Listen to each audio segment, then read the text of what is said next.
My understanding is that probation is designed for rehabilitation. And if a person is rehabilitated, then why do we have them remain? This courtroom drama starts with a question that'll make you rethink the whole justice system. If someone is truly rehabilitated, why keep them on probation? Today, we're watching a judge face that exact dilemma, balancing a defendant's progress against a victim's pain. On trial is Zachary Gilmore, a young man asking the court to cut his probation short. But here's the twist. The victim doesn't show up, yet still demands justice. Why was his case reduced to a misdemeanor? Why does the judge keep circling back to the victim's silence? And what role does personal growth really play in court decisions? This hearing isn't just legal, it's personal, emotional, and full of quiet tension. Stick around, because what the judge says at the end might just surprise you. Court is calling 2024 CR 0963, State versus Zachary Alexander Gilmore. Could our parties announce? Rick Pena for the state of Texas. David, I'm Dave Woodard for Zachary. And are you Zachary Gilmore? Yes. All right, defense, you're here. I think probation submitted a report to the court asking for an early termination, and this is a misdemeanor case. All right, state you're opposed? We are at the concerned and request of the victim. We did our best to bring her in here so that she can voice her concerns to you as well.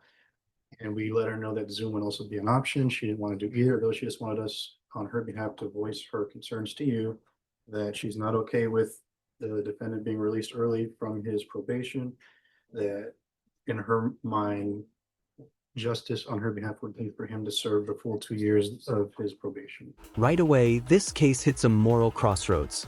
The victim didn't appear in court. She didn't even join via Zoom. Yet her message was loud and clear. She doesn't want Zachary's probation ended early. Now here's the conflict. Should the justice system honor a victim's unspoken pain or weigh a defendant's documented growth? It's moments like this where justice gets complicated. Let us know. If you were the judge, would her absence matter to you? All right, so here's my question, and I don't know if you're the prosecutor who did it or not. Why was this reduced to a misdemeanor? Does anyone know? I can It look at wasn't that. this prosecutor, Judge. I forgot the prosecutor I was dealing with. Okay, But it was the a one gentleman. that's on the judgment is Zachary Dunn. Correct. What was that? That's what I So- conferred with. Does anyone know why it was reduced? I can try and figure that out right now if you give me a second. And if I may, Judge, proper. Yes. During our negotiations with Mr. Dunn, after he spoke with the victim, there were some issues with her testimony what he thought would come out at trial. So he offered me a reduced misdemeanor. Mhm. So that was the gist of it, why it was reduced down. Now this is where legal nuance kicks in. The judge zeroes in on a vital point. Why was this case downgraded from a felony to a misdemeanor? The answer? The victim's testimony had issues, contradictions that could have collapsed the case at trial. This is huge. Prosecutors often reduce charges when they know a case won't hold up. It's a strategic move, not necessarily a sign of innocence. But should that reduction lessen the consequences? Drop your thoughts below. And the reason why I'm asking these questions, because sometimes cases are reduced because the complainant doesn't want to go forward. So I'm just trying to figure out what the reason was behind it. No, she was cooperative, Judge. It was just after he debriefed her, there was some issues with her testimony that he thought would be contradictory at trial. That very well could be. Mr. Dunn unfortunately didn't put his notes in here, so I can't see why he wanted to reduce it, but if that's what it was done, I'll take Mr. Woodard's word for it. All right. So probation, has he completed everything?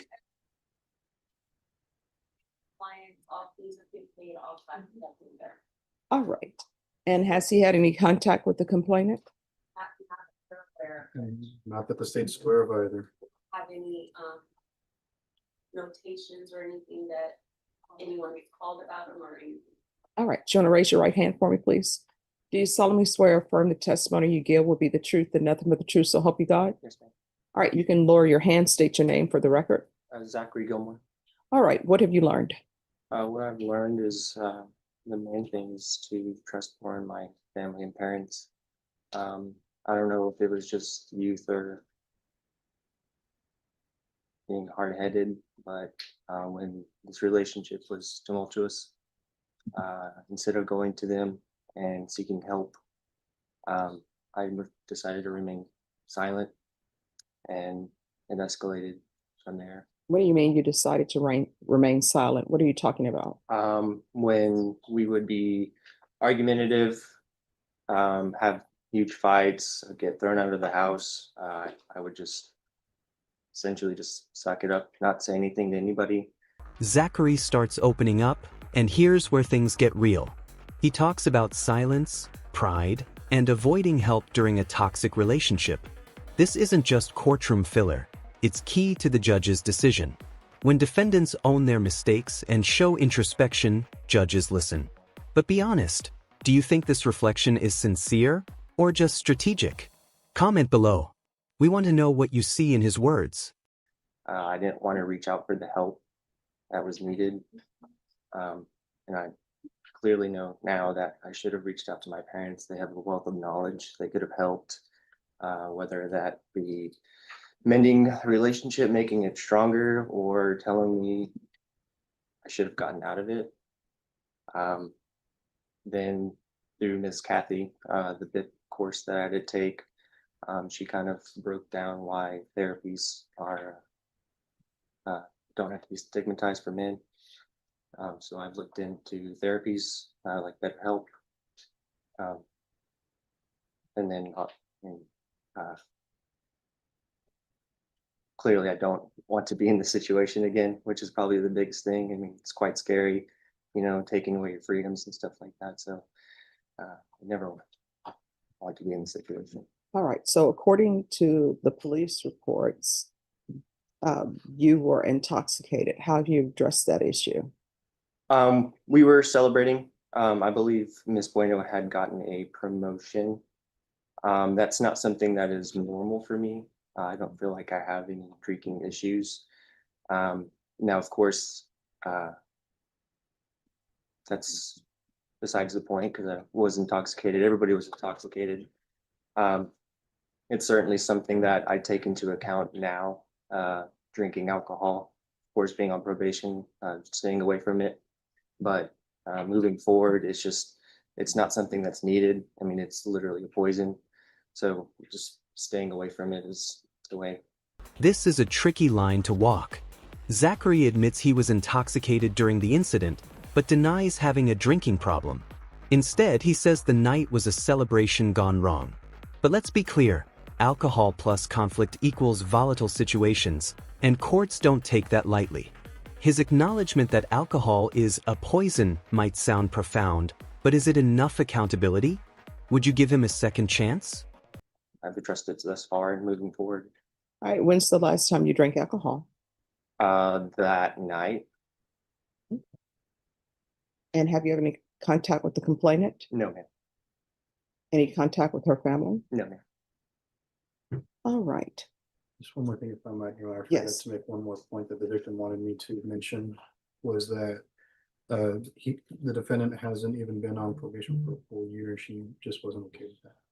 He has No, no, he's- for your judge. He was placed, I'm pretty sure probably they received a call from her before it was a year. So, because I think he's reading off synopsis. But counsel, he was placed on probation July 1st of 2024. Okay, so that's my apologies. No problem. I know how when stuff is placed in synopsis, it's the last conversation that somebody had with a witness and you read from there. So, all right. So here's the thing. There are sometimes I grant people early termination, sometimes I don't. It really depends on what the person has learned, whether or not they've been compliant throughout their probation. Here it is, the turning point. The judge lays out a simple philosophy. Probation is about rehabilitation. If someone has truly changed, why force them to serve the full term? But this isn't a blanket rule. This judge has denied early releases before when defendants haven't internalized their mistakes. This tells us one thing. It's not just about what you did, it's about what you've learned. And the judge is watching closely. And so the report that I'm seeing is that he's been compliant throughout probation. My understanding is that probation is designed for rehabilitation. And if a person is rehabilitated, then why do we have them remain? And I know sometimes people will say, well, he got a good deal, or he already got a benefit because it was reduced to a misdemeanor. But from Mr. Woodard's rendition, there's a reason it was reduced to a misdemeanor.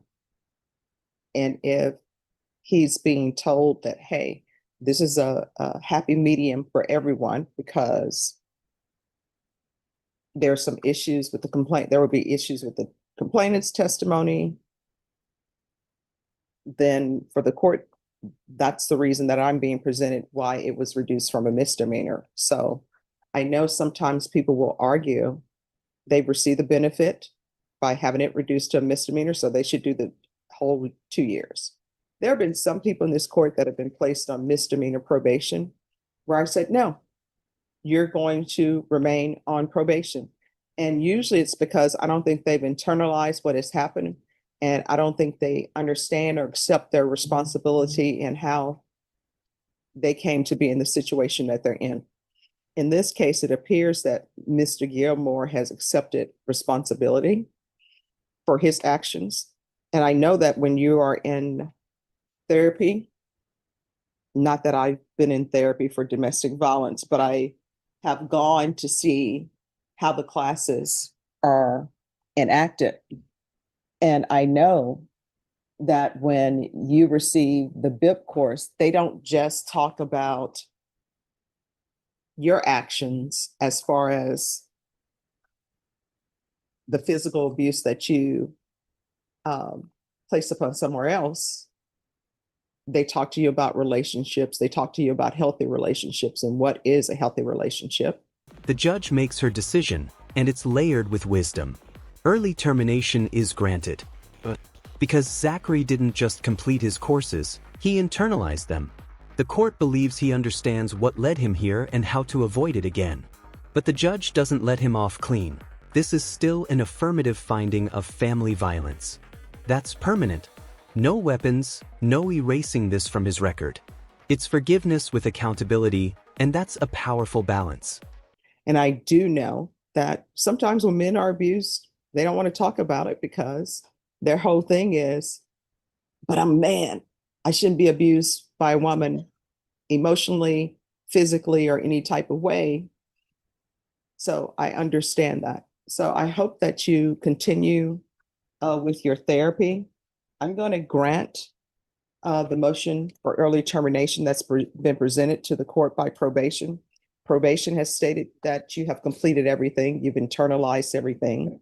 You received a certificate from the BIP course, which tells me they believe you've internalized everything. You've learned everything. But I will tell you this. You're not allowed to, it's continued, no contact with her, you understand? And this is an affirmative finding of family violence. So that's going to be on your record forever, the affirmative finding of family violence, which means you're not allowed to own or possess any weapons. Do you understand? Yes, ma'am. All right. Is there anything else? No, Your Honor, thank you. All right. You're welcome. Good luck to you. Thank you, ma'am. You're welcome. This case proves that courtroom justice isn't just about punishment. It's about growth, pain, and responsibility. Zachary Gilmore may have walked out with his probation cut short, but the stain of family violence will follow him for life. The victim may have remained silent, but her voice still echoed through the courtroom. And the judge? She walked a tightrope between compassion and caution. If you found this case as shocking as we did, make sure to hit that like button, share your thoughts in the comments, and don't forget to subscribe for more jaw-dropping courtroom breakdowns just like this one. Your voice matters, and we're just getting started.